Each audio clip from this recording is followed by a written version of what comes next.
Good day, good day. Welcome, welcome. Thank you so much for tuning in. My name is Jay, and this is Homeschool Your Kids podcast. Today we have with us Dr. Randall Hoggard. How are you doing today? I'm doing great. It's a wonderful day in Arizona. Wonderful. Go ahead and introduce yourself. First of all, thank you for having me on the podcast today, Jay. It's going to be a good one, I'm sure. I love talking about the topics of homeschooling and as many different possibilities that are out there as possible. I'm Dr. Randy Hoggard. I am the principal of Pathways Early College Academy. We are an online high school. However, we now go down to seventh grade up through 16th grade is what I've been saying, because we actually can take you all the way through to a bachelor's degree also with our connection with Pathways College, which works out really well with our dual enrollment for students. And we don't limit those that would like to try college courses, and they typically do well. You don't have to be in the top 5% of your class or anything like that. We give everyone that opportunity to attend college classes, and they're successful in those. And as long as we know what they want to do already, which we identify that also, they do well. So I am based in Arizona, but we service any state. But there's three primary states that we're in right now: Utah, which is just beginning, West Virginia, that started about a month ago, and Arizona, which has been going for a while. So, but we're available to anyone, any homeschool family that's out there, any micro school organization or family that's out there, we're available to them. And then also the individuals that need to finish their college also, high school and college also. Nice, nice. So you say you all are an online platform. Yes, yes. Okay, so and you say available, meaning that they can basically enroll into your school and take advantage of the classes. Would it be like a Monday through Friday thing, or how does it look? Well, what's interesting with doing this online and the way our model is set up with the limited class sizes, you typically we have the students going Monday through Thursday. About 2 hours of the day that they're in their core classes and electives, and then there's another section about an hour and a half where we're doing some career and counseling focused things, getting them the intangibles that they need to be successful, not only in school but throughout life. So we try to set those up as well. So by not having the issues that may be in some traditional school settings, we're able to really focus in on their education, get it done, allows them to have time to do some of the other things that they want to do also. So, Indeed. What are your class sizes like? we 15 is the highest that we will go in any class, but we go pretty low. We can do 1-to-1, but most are about 2 or 3 that are in the classroom at a time. Okay. Do y'all offer like a la carte experience too? Like maybe I just want to come for science and math. Like, do y'all do that? Yes, we do. And we have that available to the students. They can choose that. We have even our electives that they can do that, where they're just looking for those, or advanced placement classes, those types of things. Uh, Typically, though, students come for the full high school experience. But during the summer, we offer a series of classes that traditionally you don't find in a high school setting. So students like those, like personal finance, where we really get to how to manage your money.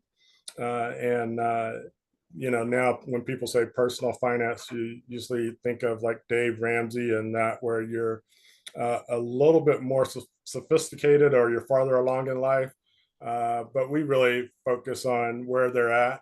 We give them some of that longer in life stuff, but we focus on where they're at. Are you interested in buying your first car? who is FICA and why are they taking all my money out of my paycheck and things Right. like that. So they I still know. don't know those answers. Yeah, they know. So they know that stuff. And you're right. We really, a lot of us don't know those answers. We just assume that's going to happen. It's part of our tax load or whatever. And because we were never taught it, we weren't taught No, it in the traditional school, and we need to know that so that we can make better life decisions.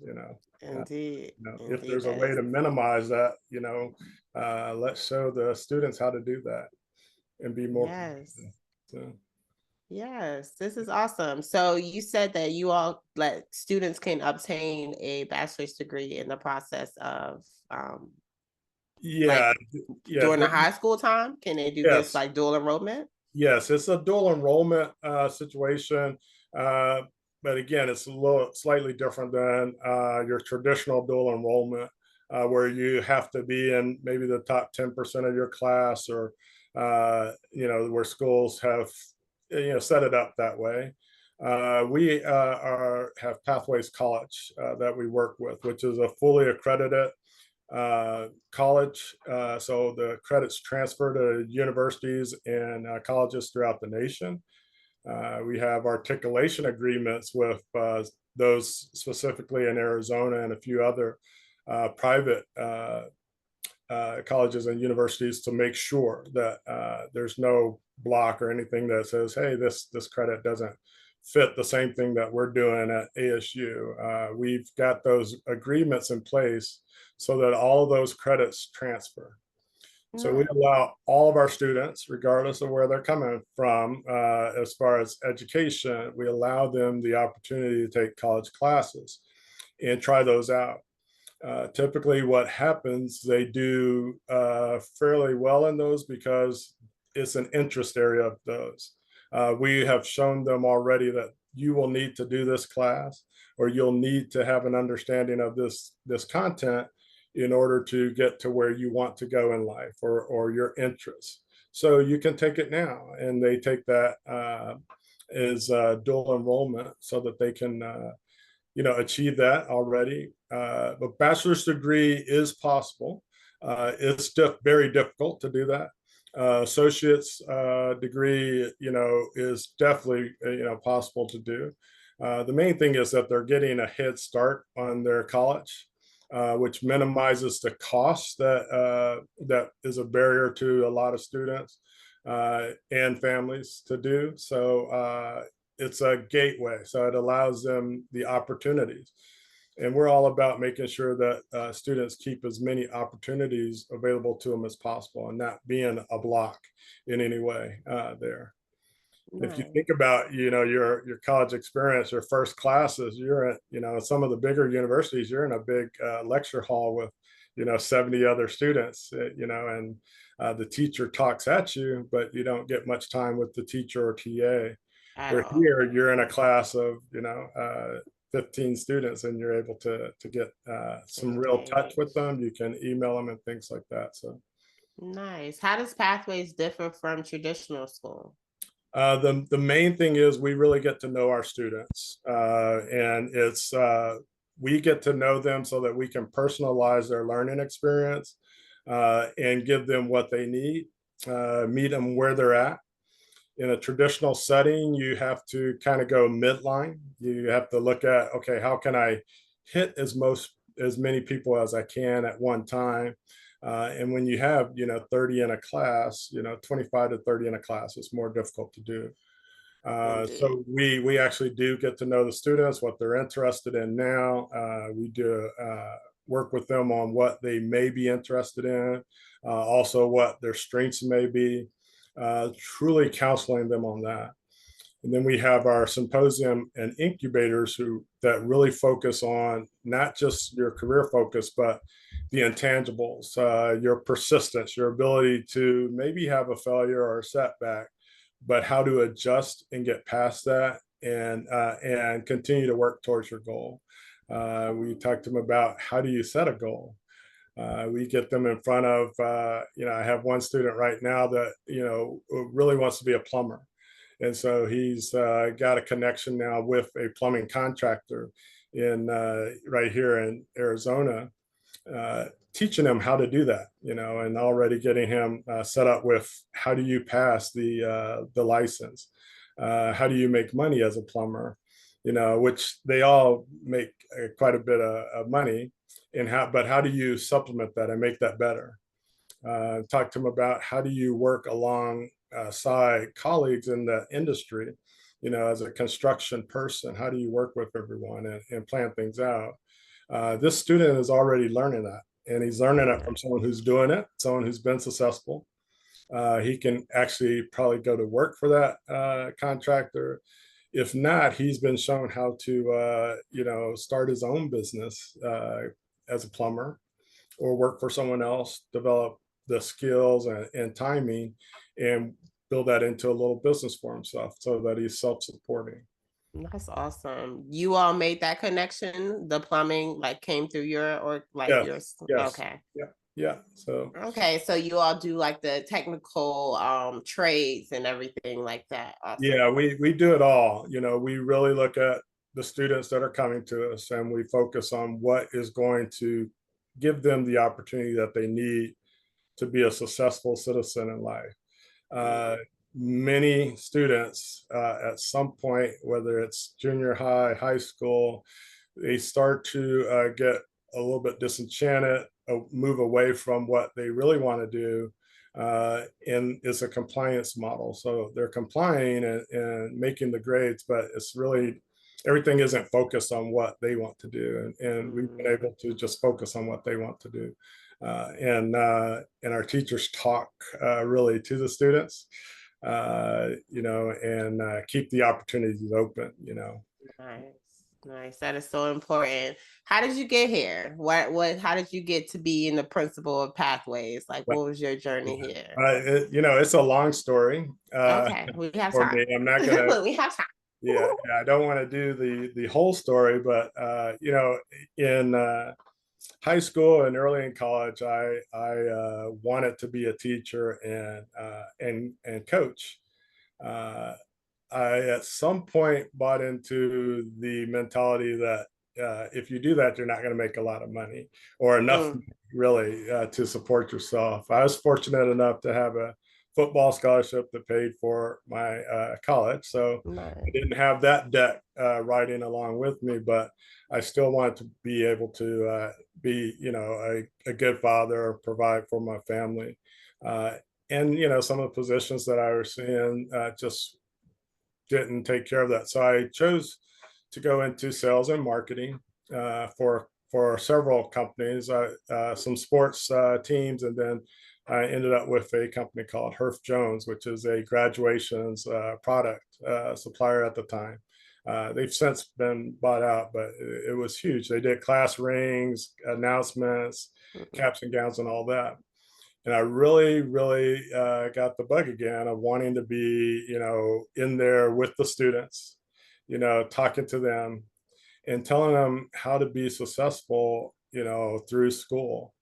And we developed a motivation program to go to schools and talk to students about that. We had the class rings where we could tell about, the tradition of belonging to something and all that. But those same talks, I wanted to continue to do and moved away from that and decided that I want to go back into education and coaching and see if this works out for me. So I moved to Florida that had a bridge program. It was business people to education. It was like a career switcher. Yeah, so a career switch over. And I loved it down there in Florida. The students that I was working with, the school that I was working with was a hard to manage school, difficult situations there. I think at one point there was 18 different languages spoken in the school. What? Yeah, How does that look? yeah, it was Wow. really unique because it was area that a lot of people coming from the island area would come over. Yeah, I was gonna say, were you like South Florida? Yeah, South Florida. It was St. Lucie, Port St. Lucie. Okay. The area. And then you had, a good, tremendous mix of socioeconomic skills. And initially, they weren't all getting along. So a big part of being there, even as a teacher, was, just teaching them how to get along with everyone that they were coming in contact with, or knowing how to just either avoid those that you don't get along with. You could all coexist, and that that really lit the fire of, I need to be working with all these students that I'm seeing that aren't getting an opportunity or chance to participate for whatever reason. They probably weren't like us teachers a lot of times, or exactly like us. They didn't always want to comply to these rules, but deep down inside, when you start talking to them, they want a future, and being able to give them that future was important to me. We had a gang issue down there that we were able to get away. And I say we, me and three other guys, we kind of developed a coalition at the school working with these students, and they would come in for lunch with me, and they were reading. We were reading Sports Illustrated. We were reading car magazines. We were reading all kinds of things they were interested in. As the guys came, the girls came. I don't know how that happens, but they You know came. how They that started, works. they started learning about cosmetology through magazines and fashion, and so really they liked being in our environment, and we taught them some skills of just getting along. And a lot of them were scheduled to be alternative education type situations where they would be suspended, and eventually out of the schools. But a lot of them were starting to turn to be successful. And so I knew a large part of it was, if you get to know them and they see that you're just like they are, you had your struggles, they have their struggles, and but we're going to work through this together. And so that's kind of what I've been modeling things around since then. I came to Arizona and went to a school that was, again, another struggling school. I don't know how I keep ending up in these schools, You're but needed there. Like yeah, the but divine is guiding you right on over there. Like, hey, come on, exactly. come on. I feel guided. I feel guided. And that's the other thing. In some educational settings, I can't always explain where my guy comes from, but I can now. Talk freely with the students because I get to know them and their families. And so in that alternative setting, we had some racial issues that we cleared up just by kids being able to talk to each other. The race issues were really in the town, not in the students. They were still young, but they were lashing out on things that historically were there. But by talking to them, we were starting to make change in the town as well. And so the town is thriving now.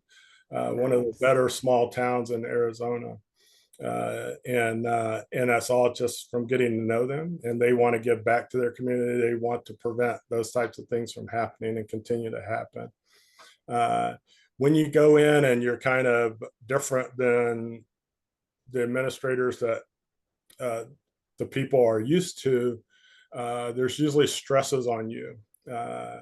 And when you change some things, like we had Saturday school for students that didn't come, that had low attendance, that they had to come to Saturday school.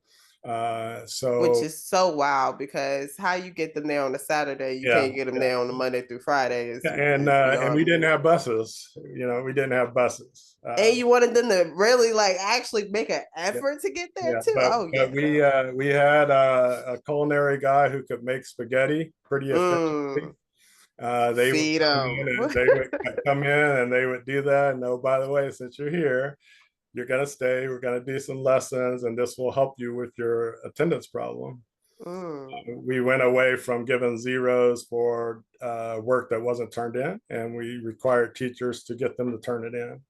And that's from talking to them. Many of them used to tell me if I knew that you were going to call home every day about my homework, then I would just do it. And it's like ding, ding, ding, you know. Right. And so we weren't letting them off the hook, and they were enjoying it. We were showing it how a lot of the stuff related, because a lot of them didn't realize, what they were truly learning. Algebra, I'll never use this again. Well, you need the critical thinking skill that's here. And so we taught them those types of things. Same thing that we're doing at Pathways now. Just getting to know them. We didn't say, if you want to be a plumber or you want to go work in the mines or whatever, that's a bad decision. You need to just focus on college. We said, a plumber makes $65 an hour, Exactly. and if you have to show up at someone's house on a Sunday and they have a family coming over for dinner, you could probably make $150 an hour, And so it was a great career opportunity. We showed them how they could get through that type of stuff. We allowed them to go outside in science classes and explore, since we knew the rain wasn't going to be an issue. Right. So just doing different things. The athletes, would do biology by understanding how things changed in their body, and they could relate that to a single cell. If you speed it up, then it's going to breathe a little bit more, respirate a little bit more.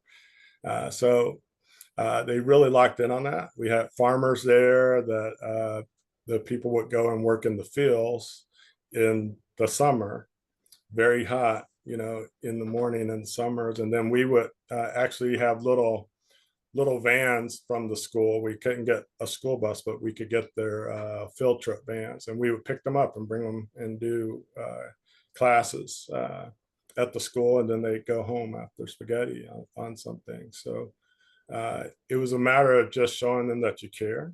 Nice. And before long, they were starting to show up on, their scooters and bikes and things like that, without us having to pick them up. So, Oh, wow. and they were successful. The difficult thing in that was a lot of the systems that were set up in the school prevented us from, doing, or would have prevented us from doing some of the things like Saturday school. You can't really have an attendance day if you can't provide them bus service, and so that became a thing. Dress code was an issue for boys and girls at the school. So we truly enforced that you had to have on at least a t-shirt and shorts that were appropriate, because this is your job. And so we had it's Arizona. Not even adults don't always, completely cover up. So it was like, those were the types of things that, were challenging for me as an administrator and the other administrator that was with me. But we were making changes and positive changes, and the students were successful. But we knew that, our time there would be limited, because we were making revolutionary change, and we had to accept that if we were going to stay in that system. And then after that, I went to a private school that was one-to-one education. That's where I really got to see what happens when, someone sits at a table with a student on the computer doing classes, and they allow the student to do the work, the student to have those awkward pauses, but then support the student through it, how powerful that is. And Pathways, we get as close as we can to that. And then from there, I went to a middle school where everything for those students is changing, socially. They're being exposed to things that they've never been exposed to. They're trying to break away from parents at the right time in adolescence, at the same time that parents are trying to not let go, which is a normal process. But they're going through physical changes, they're going through emotional changes and things like that, that have their own set of issues that, really, if someone can talk to them and explain some things to the students, then they understand, where, instead of just penalizing or saying, no, that's wrong, you shouldn't be doing that, you'll find out later type things, we would explain to them. And so the middle school went along, same things happen. You're in that system where you have some blocks. And after that, I fell into an opportunity with Pathways, Early College Academy.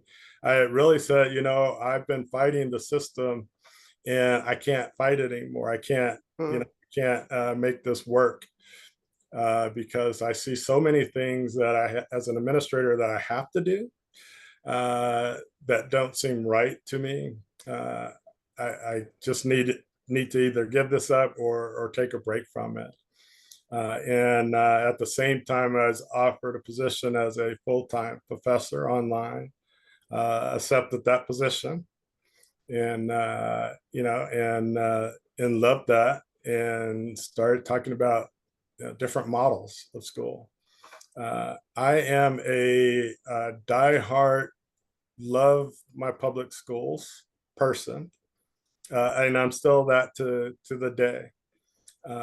When it's done right, it can be very effective.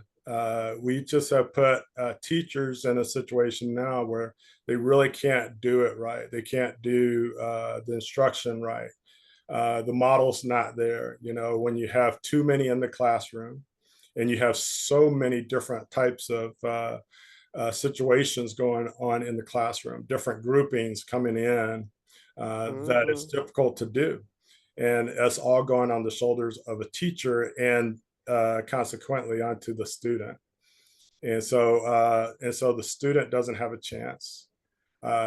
Parents, we tend to think back when we were in school, and and we accept some things that we just had to do, and it was a different time, and things are information sharing is a lot different now. You But think? yeah, That Chat GPT, that's a yeah, whole nother story. yeah, and so I reached out to Pathways and told them, what I was like, and they liked the way that I was and willing to talk to the students, and we need to Nice. be able to personalize their experience. Will we be able to do that? And they were absolutely, absolutely. That's what we want. And it's a homeschool model. And I was like, well, I don't know much about homeschool. Those were the ones I always said, well, they're probably not getting the same education as, getting in the traditional setting, where it's actually the opposite. You have students who get to sit down and talk out some things. They get to critically think about situations. It's not just circle C if you can't remember what this answer is. It's really allowing them to think about it, having some scenarios, some real life scenarios, and working through there. And so I love the model, and being able to do it as a school online makes it even more powerful. So you can touch more people, you can have more of an impact. And then micro schools are an extension of that at the high school level, where you could take a micro school, a neighborhood type micro school, and have all of those students still under your care at the micro school, and you can give them some of the experiences that they were able to do at the lower grades. They can still do those at high school while they're still getting their education done in high school, and we're providing the educational piece for them there, and with our contacts, giving them some very great extracurricular activities.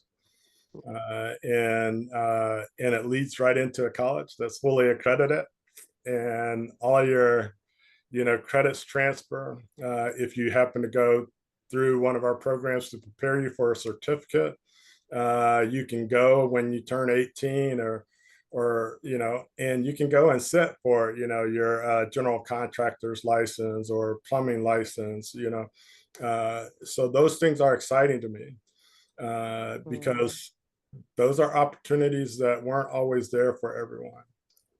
And, I grew up in the 80s. A lot of my friends, we had two choices. Either you run fast and you get an athletic scholarship, or you go and work for Kraft Foods and you're somewhere on the factory line, which, great jobs and great money there, great company. And however, I knew that wasn't going to be fulfilling for me, and I know there's many of the students like me or friends like me that they're still doing those jobs, and they've had to look outside of that to continue with some of their same experiences. Now they're becoming entrepreneurs, and now that might open a store or a company that they I knew they wanted to do when they were in junior high, and now they're at a point where they can do that, where I was able to do it a little bit earlier, and some others a little bit earlier, just because our opportunity stayed open, and so it's exciting to me to see the students that we're touching now and keeping that available to them, so Right. told you it was a Right. long story. No, Yeah. that was awesome. No, and what stood out the most to me through the whole story was the part that you said you knew you were doing revolutionary work, and you knew that how you were doing it wasn't necessarily fitting for the system that you were in. So it was nice to see you get to something that was fitting for what you were doing. And it's wild because a lot of teachers go into the classroom, or administrators go into the school thinking like, hey, I'm going to make this change, I'm going to do this, I'm going to do that, and then they get there and it's like, yeah, it's not like that. Like, I can't really do that. Yeah, yeah, So, yeah. you know. And that's exactly what I did. I was a sales manager, covered 6 states with the company, and I was noticing when I was trying to find salespeople, people who run their own sales office, very lucrative career. They were lacking some of those skills, the ability to think about things. They didn't know how business worked, uh, you know.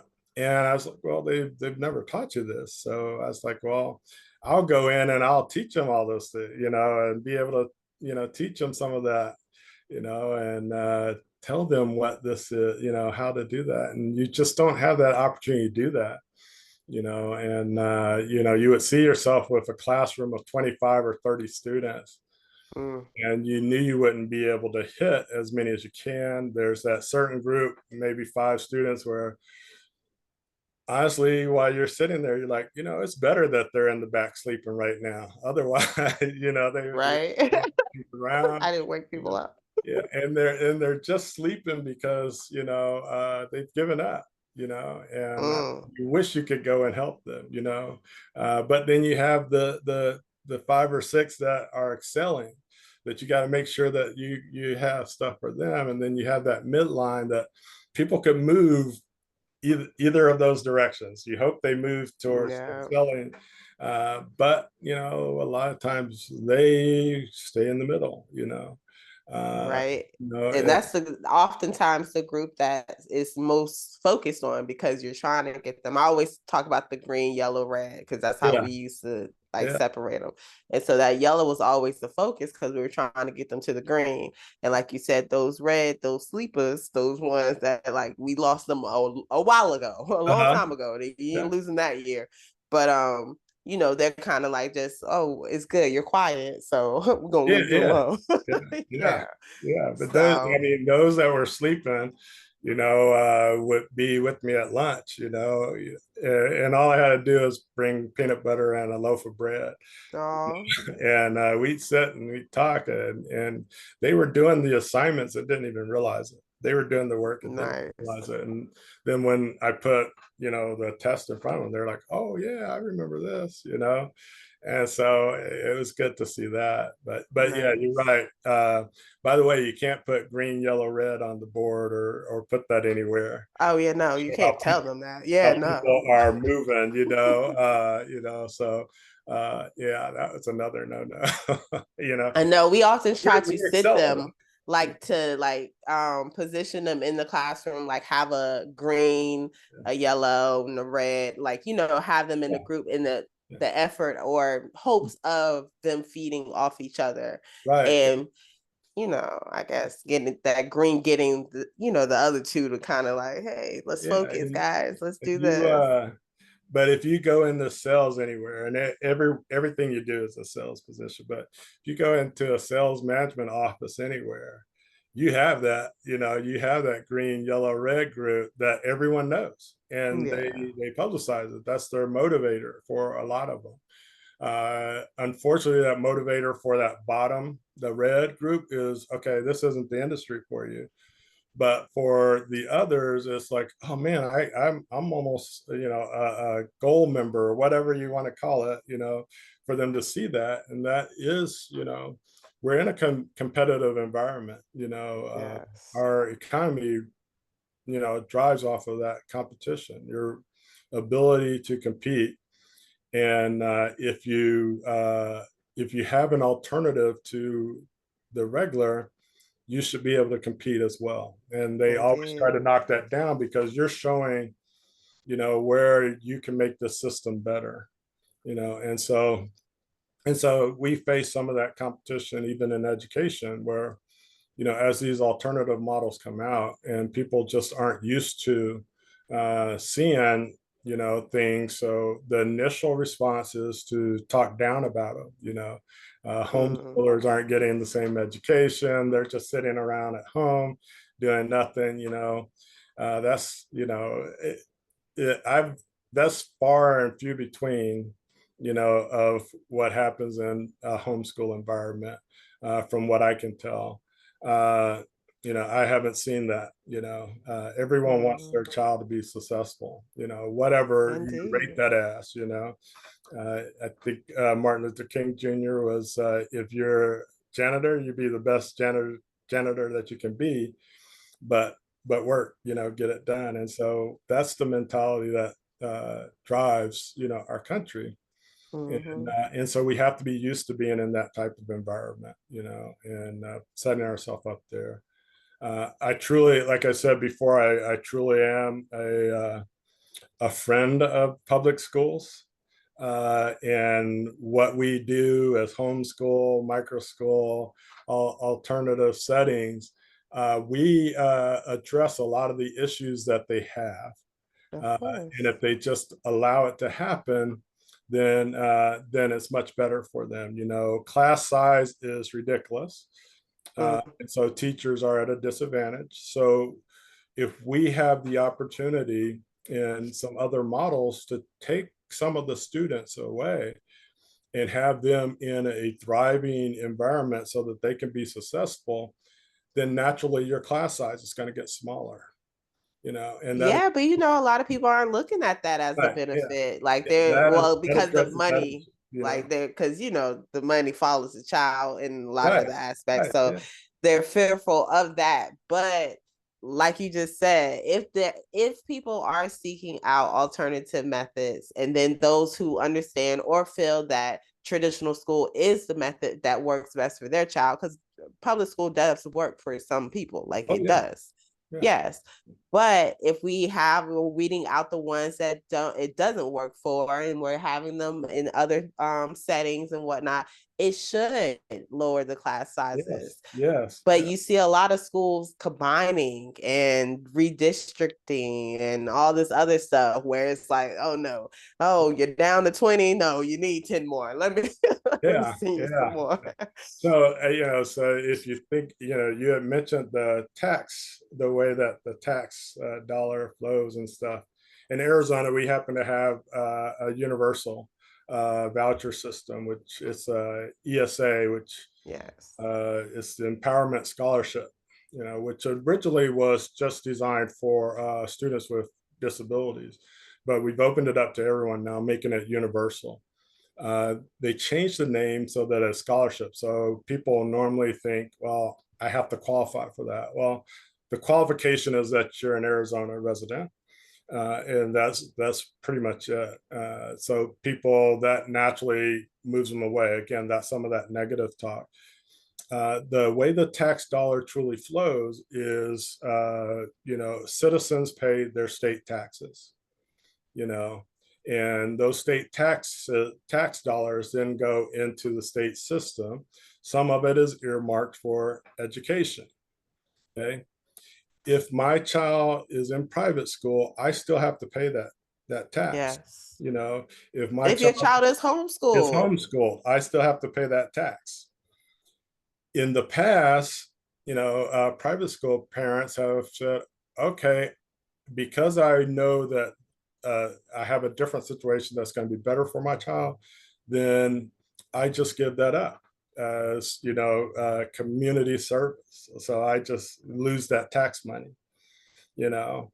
And so, but that was going to fund public education. Now that you got homeschool, you have micro schools and things going, half of the money that is earmarked per child comes back to that child's family, Yeah. so that they can choose where they want to go. Only half of it comes back to that child's family. That is, limiting how much of the federal money that goes to the system anyway. So micro school or a homeschool could operate actually on half of that funding, or because they're smaller, more efficient at doing the education, they could operate on that. So that money truly is the family's money initially set up to provide education for their children. In the past, they've put it in a big bucket like everyone else. Now they're just saying, you know what, to help my child out, I want my child in the best possible situation, so that they get a quality education. That happens to be here at home or with someone in the neighborhood, and we're going to educate our children. Uh, but shouldn't we be able to have that money that we gave to the state? Shouldn't we have some of that back? You And would they're think. willing to accept only 50% back. So we're still I gonna. know, but and the reason why I threw homeschool, like like you're still paying that state tax. Mm-hmm. A lot of homeschoolers frown at that ESA fund. Yeah. That's a trigger for a lot of them homeschoolers. You talk to them or go in them Facebook groups, they have Yeah. pin notes. Don't bring up that ESA fund Yeah. in here. We Yeah. are not doing that. We do So not want that. it's like any government situation. You assume that eventually there's going to be some government interaction, Yes. regulations or whatever that have to come with that. And many of the homeschoolers, even in Arizona, have decided, you know what, I would rather not have that regulation put on me. I'm willing to continue to give that money to the state out of goodwill, but I still want to educate my child, which is great that they're Yeah, more thinking. choices. Yeah, but those opportunities don't exist for all families where they can, one mom or dad have to be at home in order to do that. So someone, their income is probably a little bit less than what it was before. So, having that to support them would be great. Is the regulation coming? Who knows? It may be some more regulation that comes into, and eventually you get to a point where, okay, where do I draw the line? But Yeah. right now, if the funding's available that will help you and make your homeschool better, without that regulation that you're worried about, I talk to some of those families and say, and it's a family choice, just like the school is, but why not take some of the money now and use it so that you can make your homeschool better. You can provide different things in a homeschool setting that maybe you made a hard decision on before, and took something away from the family as a whole so that you could do that. Or you maybe, you didn't go with a piece of curriculum or a certain type of class or something for your child because it was cost prohibitive. Well, now you can get some of that money back to help you. And Yes. yeah, and do that. And as you read, because most homeschool families are very well read on the schooling system, and as you see the regulations coming, then you can decide, no, I don't want any more funding. I don't want to be a part of this anymore. I want to just continue to homeschool without that funding, and I can do that. And so that decision is possibly there. But yeah, so I Yeah, respect all these. choices. Yes, I exactly. know they be kind of like cultish with it though. Like, no, you're a homeschooler. You don't want government fund handouts. Like, Yeah, no, some people do, and this should be a yeah. choice. Look, I did and I was talking to a lady, and she was like, if you're doing anything with that ESA, we don't want any parts, because I can tell you that Missouri not the homeschoolers I know, but Missouri Uh, homeschoolers, she told me this, uh, do not want anything to do with that. I'm like, the whole state of Missouri, uh, like all of yeah. them, Uh-huh. none of them, like. Yeah. But it's like people are really, and I get it. I understand the fear that is associated with it, but I'm big on choices, and I don't want to railroad or to withhold information that people can benefit from, because Right. it should be your home, your way. Like you said, it's a family choice. Right. Yeah. And it is a choice that a family has to make. If you choose not to use the ESA, outstanding. That you don't need any of that, that's outstanding. Go for it. Let's see how we can make your homeschool best possible, so your child has the opportunity.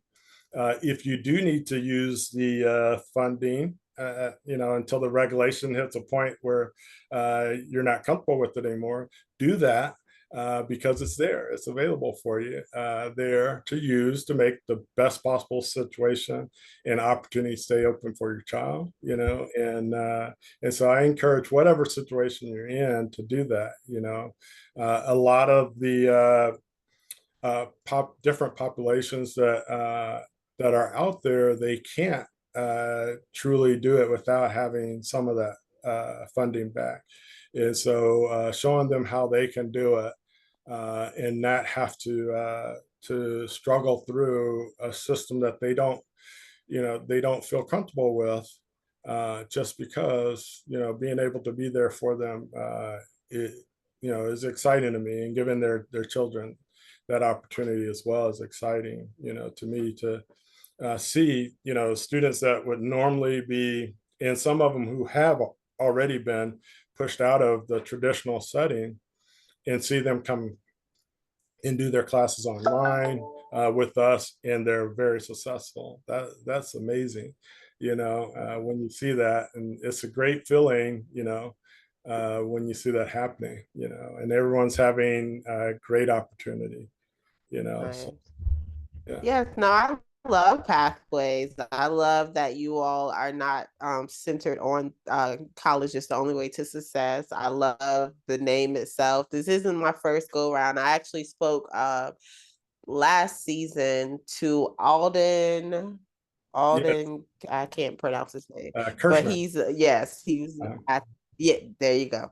Uh, he um he also shared pathways, and I fell in love with it. I know when I was just talking to Black Mothers Forum, I had a meeting with them, and your name pathways came up, okay. and Yeah, she mentioned you great. and everything. So Yeah. you all are doing what you need to do, like, Yeah. and I love it. I love options, resources in general for families, and the fact that you all can offer dual enrollment, bachelor access to a bachelor's degree, and at a high school level.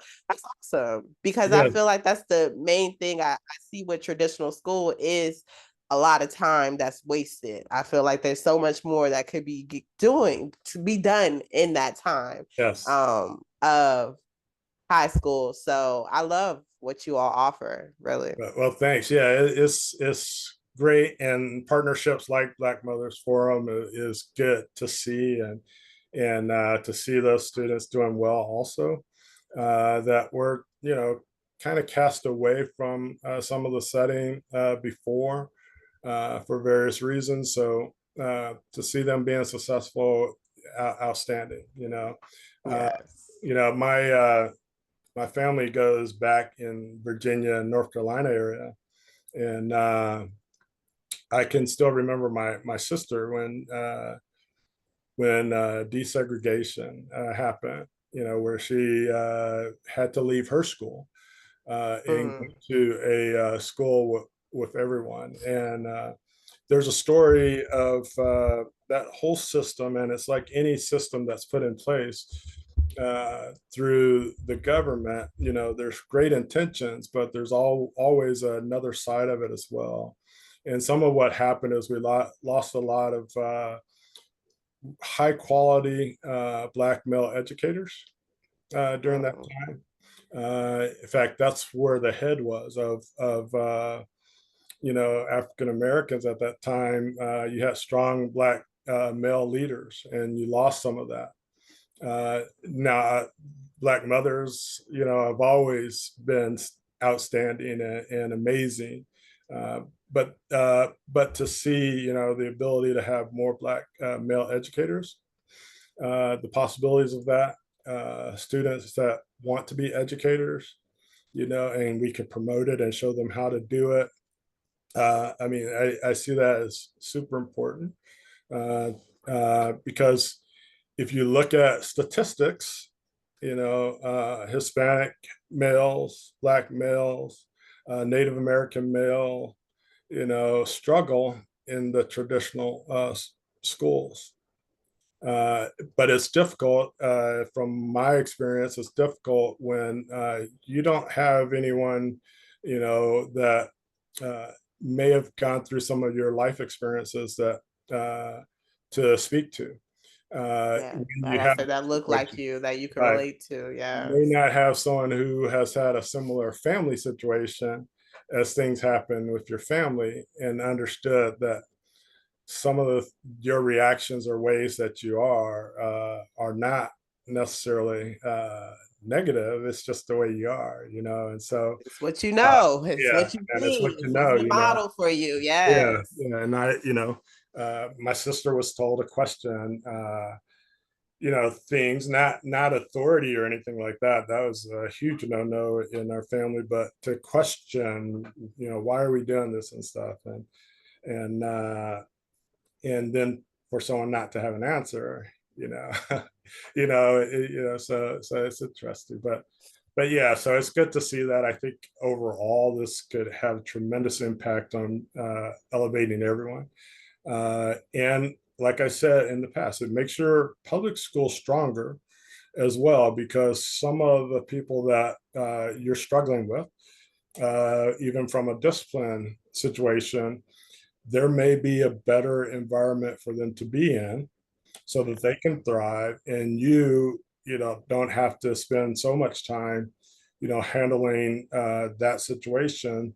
You can focus on the situation at hand, and those students still have the ability to be very successful, and that is outstanding to me, so it's amazing. Indeed. Yes. It should be a joint community partnership. I feel like everyone should be together in this journey of our, making sure our children are set up for the future. And that's my schools, home schools, traditional school, private school, all that good stuff. Like everyone, because we're still living amongst each other, no matter what school Right. setting we are choosing for our children. So I feel like everyone should interlock hands, and we should all be like, "Hey, ideally, look, ideally." Yes, yes. I mean, that is the ideal situation, and there's a certain level sense of belonging in any situation that you want. Your children definitely, but as a society, you want society to get along, to be able to work together and thrive together. And we can do that, by having, models available for them, and to eventually come back together. Even the LGBTQ community, their representation in the administrative and teaching levels, has to get stronger. They're naturally there, but the ability, there's still a lot of fear for someone to openly express who they are in the school setting because of what someone legacy wise may think of them. And so it's important that we make those opportunities available for all students to do well, and all those things that, come down to them, they struggle with because the parents have struggled with it. And if you think about it, really, a lot of it's just we don't have education about those other groups of people, and we need to have educations about, what's going on with everyone who's coming to be involved in the society, and not try to weed people out, and naturally just say, well, they must be a bad person because they're different than I am. No, let's embrace all those differences, and because everyone's going to be, a contributing member of the society. So that's what, and again, that's why I love having, the whole message of keeping the opportunities and choices available to families and to students, and that's what we have to keep available to them. Indeed. Yeah. Indeed. Thank you for all that you're doing. Thank you for using your voice. Thank you for sharing with me today. Where can we find Pathways? Yeah. Well, thank you for having me on, and thank you for helping promote Pathways College, Early College Academy. The easiest way to reach us is through our website at www.peca.org, and that stands for Pathways Early College Academy. Pathways Early College Academy, PECA.org. And so that's the easiest place to reach us. Definitely, shoot us an email, visit our website, just find out more about us. Realistically, we might not be ideal for you, but our ability to talk to you about other situations, we can usually direct you, in different areas of what might be a good model for you to use, if it's not Pathways. That's doing similar things. We have relationships with Prenda and Kai Pod and all those as well. So it's a network that is strong, and keeping those opportunities available for all students. It's important that we know where we can direct people where we might not be ideal for them, but we can start to steer them in the right direction and keep those things open for them. So nice. Thank you. Thank you. And before I let you go, can you give our parents 3 things to consider when leading their children's educational journey? okay. 3 things. Yeah. The first thing that I usually express is if your child was going to a place and your child was not benefiting from it, in fact, they may even be scared to go there. They may be getting bullied to go there. As a parent, would you continue to send them there? And not look for an alternative way to provide for your child. Most parents, that answer is, I would absolutely not. I would get my child out of there, and find a place for them to do it. Well, that's where we're at with education right now. And again, I'm a big fan of public schools, and I truly believe homeschool and micro schools are helping public schools out, because we're allowing them to lessen the load that they have on them right now. But that's the first thing. Don't send your child into a situation that you're not comfortable with. There are alternatives out there. Secondly, don't be afraid to use your money to help your child. There is a process for you to get some of the, in a lot of states, a process for you to get some of that money back so that you can take care of your family. Whether that's tax credits, tax incentives, whatever they call it in your state or location, that's available to you. So don't be afraid to use it while you can, and judge based on the regulation that goes with it, whether you use it or not. But and lastly is opportunities and choices. It's amazing that regardless of math, English, social studies, or science, it's amazing how wonderful children are when they have an opportunity to do what they would like to do positively, you know, and you've given them that choice. And as a parent, giving them that choice to do that and guiding them through the process is so powerful, that you've helped your child to be successful and a contributing member of society. And so that's what I would, the three things, keep those things open for your child, take care of your children. Thank you. Thank you for that. Parents, always. Reminder. Each episode is just another glance into the resources that are available for you to lead your children's educational journey. Remember that it doesn't all have to fall on you. That's the point of showcasing these different resources so that you can create the educational system or educational setup that works for your household. So check them out. Check out Pathways, PECA, PECA.org, PECA. But yes, and always remember to homeschool your kids. Yeah, they definitely deserve it. Right. They're wonderful children and kids, and they may not conform to the system right now, and they may never, but they just need an opportunity to thrive and to be the best them. Yeah, that's on you. And public schools will say they need to spend more time. Families need to do a lot more of helping them in some of these situations. Yeah, we do. But that happens during that time that you just assigned them 8 hours of homework. It's hard for them to sit down at family dinner, when you make that choice. So if you have control over that and can give your child that opportunity, go for it. Indeed. Until next time, y'all enjoy your day. All right. Thank